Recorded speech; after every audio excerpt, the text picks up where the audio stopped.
안녕하세요 여러분. 오늘은 물질의 자성이라고 하는 것을 배워보겠는데요. 어렵지 않고 쉬운 내용이랍니다. 자성이라고 하면은 외부의 자기장에 의해서 어떠한 성질을 갖는지 그것을 자기적 성질을 줄여서 자성이라고 말하는데요. 자성은 세 가지로 우리가 배우게 됩니다. 첫 번째는 강자성, 두 번째는 상자성, 세 번째는 반자성인데요. 하나하나 순서대로 배워보도록 하겠습니다. 여러분은 이 막대자석을 반으로 쪼개면 N극과 S극이 분리된다는 것이 아니라 또 다른 자석 하나와 또 다른 자석 하나 두 개로 나눈다는 얘기 들어봤습니까? 맞습니다. 자석은 쪼개면 또 다른 자석 두 개가 됩니다. 그럼 그 자석을 또 쪼개면 또 다른 자석이 여러 개 생기겠죠. 그 자석을 또 쪼개면 결국 원자 사이즈의 매우 작은 자석이 되지 않을까요? 이러한 작은 자석을 자기구역이라고도 말하고 줄여서 자구라고 하는데 우리 교과서의 표현대로 자기구역이라고 말을 해볼게요. 그럼 자기구역을 표현할 때 막대자석 모양으로 자기구역을 표현하면 다 NS 수많은 막대자석 모양을 다 그려야 되니까 매우 불편하겠죠. 그래서 지금 선생님이 쓰려고 하는 방법은 뭐냐면 약속과 기호인데 바로 N과 S가 이렇게 나열되는 자석의 구역, 자기 구역이 있다면 오른쪽 화살표 방향으로 N극의 방향에 따라서 자기 구역을 표현해보자가 합니다. 그러면은 여기에다가 자기 구역을 표현을 해볼게요.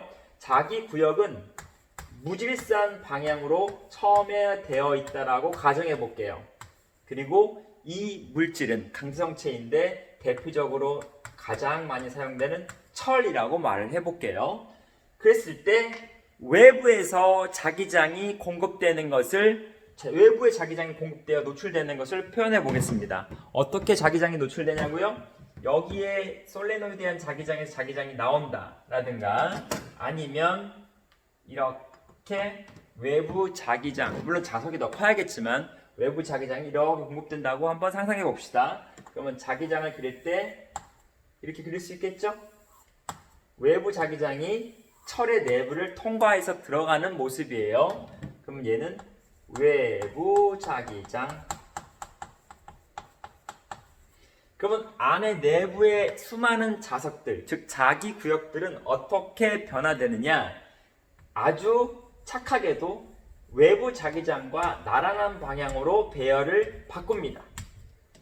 우리가 운동장이나 체육관에서 줄을 섰을 때 처음에는 무질서한 모습이다가 모두 앞을 바라보세요, 줄을 바르게 쓰세요 라고 하면 정면을 바라봅니다. 그것처럼 줄을 쫙 쓰는 그런 모습을 상상하면 좋겠습니다. 그럼 외부 자기장에 의해서 내부의 자기 구역들은 정렬을 합니다. 누가? 철이, 강성체의 대표 물질인 철이. 그러면은 잠시 후에 외부 자기장을 없앴다고 볼게요. 외부 자기장아 사라져라 라고 없앴다고 봅시다.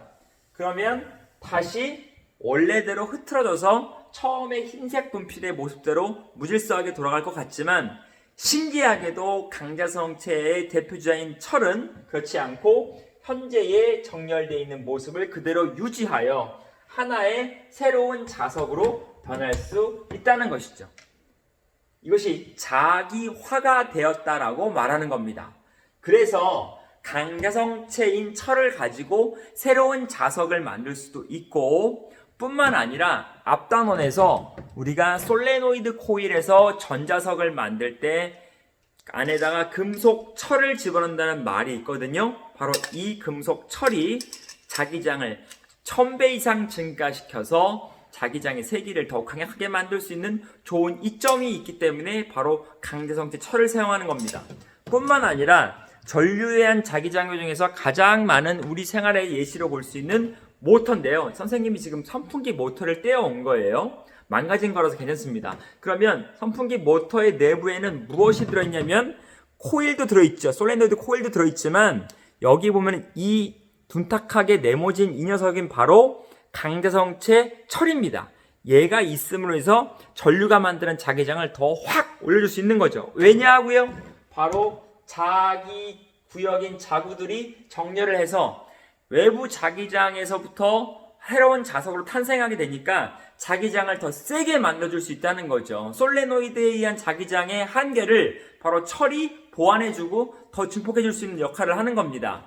이처럼 철은 굉장히 많은 분야에서 다양하게 쓰이는데 그 분야 중에 하나가 바로 자성체 중에서 가장 으뜸이고 강력하다는 강자성체로 사용되는 것이었습니다. 강자성체는 외부 자기장이 사라져도 지금 바뀌어져 있는 자기장의 모습을 그대로 간직한 채로 마치 형상기억학급처럼 유지된다는 거죠. 그래서 강자성은 외부 자기장에 있을 때나 없을 때나 자기장의 배열 형태를 유지한다라는 것이 중요합니다. 여기서 말하는 강은 강한 자성을 띈다라는 건데, 강한 자성은 일정하게 배열되는 강한 자성을 말하는 겁니다. 대표적인 것이 바로 철, 코발트, 니켈, 이렇게 세 개의 원소가 있고 철이 가장 많이 사용되고 있습니다. 그러면 어디에 사용되고 있느냐? 전자석을 만들 때 바로 2m 이상 거리두기, 신체 접촉하지 않기 등 사회적 거리두기 캠페인에 참여합니다. 헛소리 하지마 임마. 뿐만 아니라 통합과학에서 나왔던 변압기 기억납니까? 교류의 전압을 올리거나 낮출 때 쓰는 변압기, 코일 2개가 함께한 변압기, 거기에도 철심이 쓰이는데 그것도 바로 다름 아닌 강자성체 철입니다.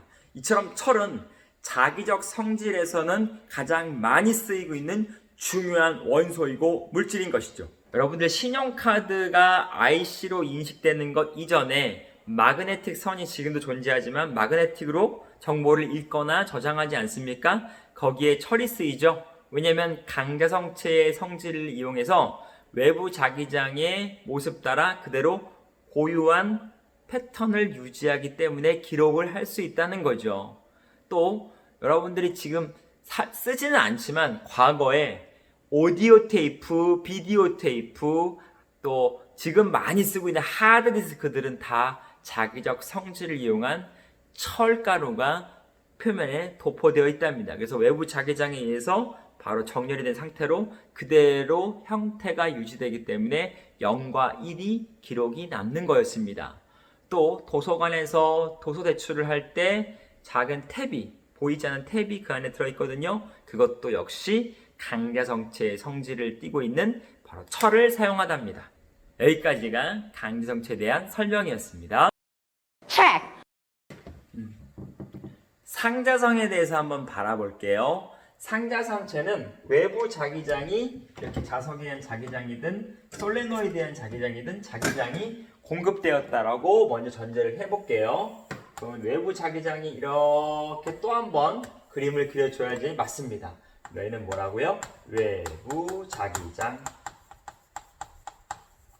그러면 이 내부에 있는 자기구역들, 원자 사이즈의 자기구역들은 외부 자기장에서 정렬을 합니다. 상자성도 정렬을 합니다. 강자성처럼. 그럼 정렬하면은 오른쪽으로 가야겠죠? 이렇게 오른쪽으로. 저도 나란히 갈게요. 외부 자기장과 같은 방향으로 갈게요. 라고 정렬합니다.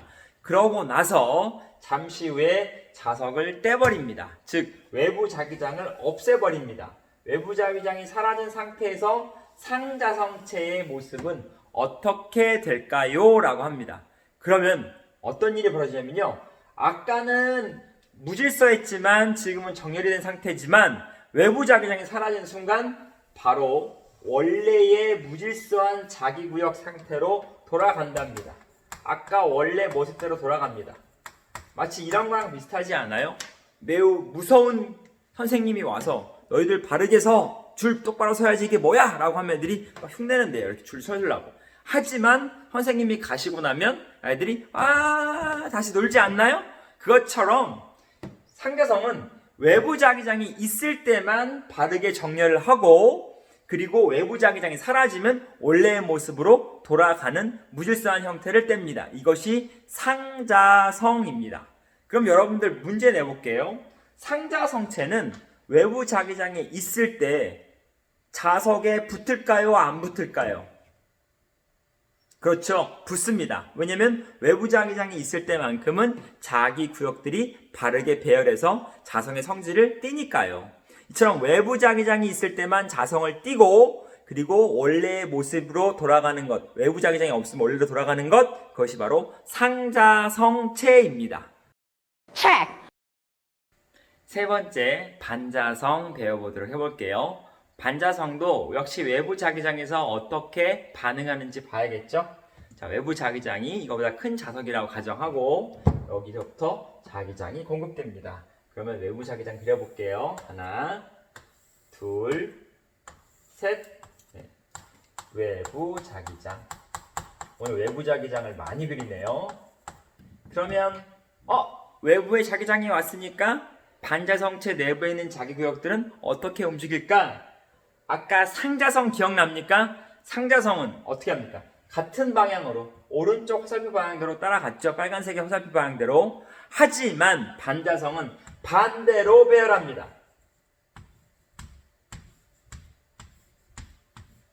그럼 볼게요. 자석의 N극이 여기 있습니다. S극 여기 있어요. 또 자석입니다. 그러면 반대로 배열한다는 말은 여기가 N극이고 여기가 S가 된다는 얘기죠. 화살표의 끝은 N이니까. 그렇다면 반자성체는 외부의 자기장이 있을 때 그 외부 자기장에 대해서 어떻게 대응하느냐? 서로 밀어내는 자기력 중에서도 청력이 작용하지 않을까요? 맞습니다. 그래서 여러분들 선생님이 링크 하나 걸어줄 건데요. 꼭 한번 봐보세요. 뭐냐면 식물들, 채소 중에서 물이 가장 많다는 오이 혹은 다른 무라든가 다양한 채소류들을 보면은 물은 반자성의 대표인데 오이를 실에 매달아 놓고 자석을 갖다 대면 오이가 자석과 청력이 작용해서 돌아가는 일이 벌어집니다.